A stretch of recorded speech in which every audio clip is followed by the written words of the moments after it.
You may be aware that the white paper is coming out. What is the white paper? Well, to start with, I'm going to give you the deadline straight away. You have until the 18th of May to register your thoughts about this white paper, and it will be taken into consideration. The white paper affects schools generally, and it affects special schools as well. Special settings with SEN.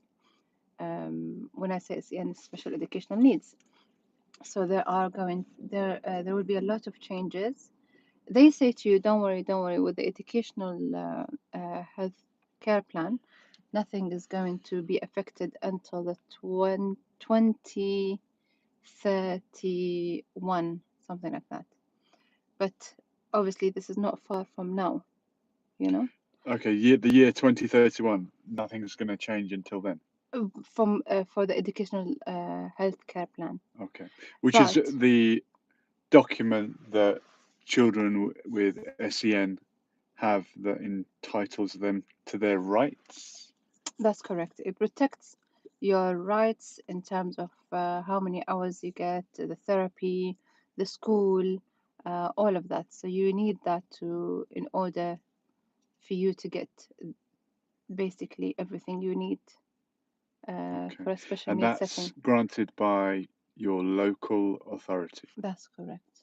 So anybody that has children with special needs will have to apply for educational healthcare plan.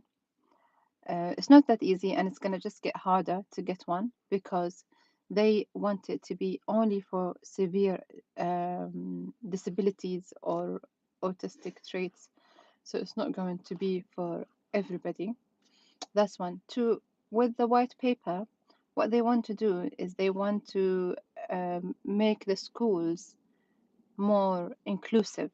So they want the mainstream schools to accept more autistic students and have the facilities for that. Mhm. So they are saying we will help mainstream schools to have the facilities, everything they need, the space, the staffing. There will be funds available, but a lot of the moms are concerned because they they are seeing very poor quality of care for their children in mainstream schools, and some prefer their children to go to special settings, special schools, not schools with units or schools that have no units.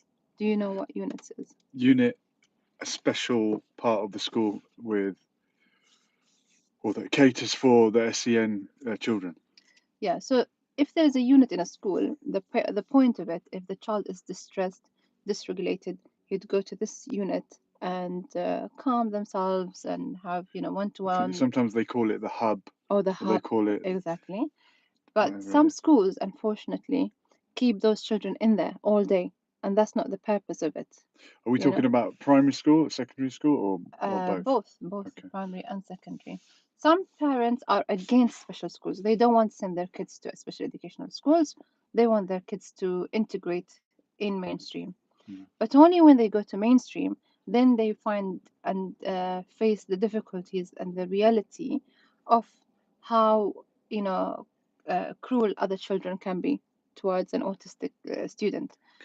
Some don't understand what's autism and what does autism looks like, so they can't accept them in the classrooms.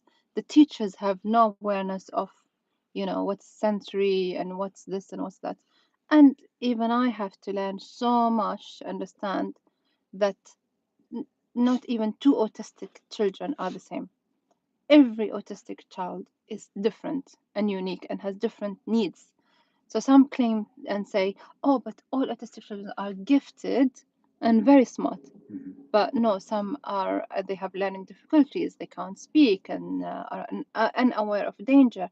So the level is different, and the UK is going towards um, not labeling.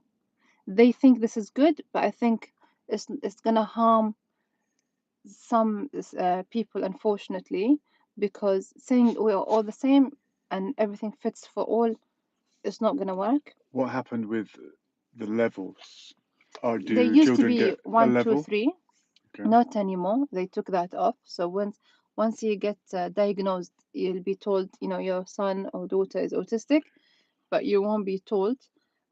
But when it comes to applying for help and support, you have to explain how severe the autism is, and then according to that, they say, okay, severely autistic. Then they put them on a pathway, pathway 1, 2, 3, and then if they are 3, they get, Okay. they receive So there more are care. different pathways, but The it's all the same diagnosis. Yes, exactly. I mean, however, sometimes you can be diagnosed with other things.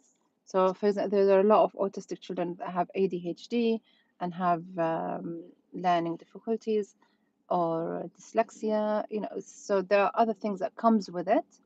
So What it is depends. global delay? I don't know the global delay. This is another diagnosis that's commonly with autism, commonly diagnosed alongside. I mean, would it be global delay that I you're think this is just not meeting the certain milestones. yeah. Um, So yeah, in terms of the white paper, there are podcasts out there to highlight what is going to happen. For the majority of the people, they might think, "Oh, this sounds great," but in reality, if you're a teacher or an ex-teacher or have been in the system and know how the system works, you will know that these papers, to read it sounds really good, but to see it in practice, it's going to take years and years and years for it to really take place and for you to see it working fairly to every student in the schools. So I say give it a good read, and your say matter. It's like voting, even though I don't even know who to vote for now, but your say matters. So they want to see what our parents going to say, what our education setting is going to say, and all this feedback they going to take into consideration whether yes, we go ahead with it or no. Let's think about it, reread it, rewrite it. So I have discussed this with one of the seniors that have a say about these white papers, and they're going to be there in the panels.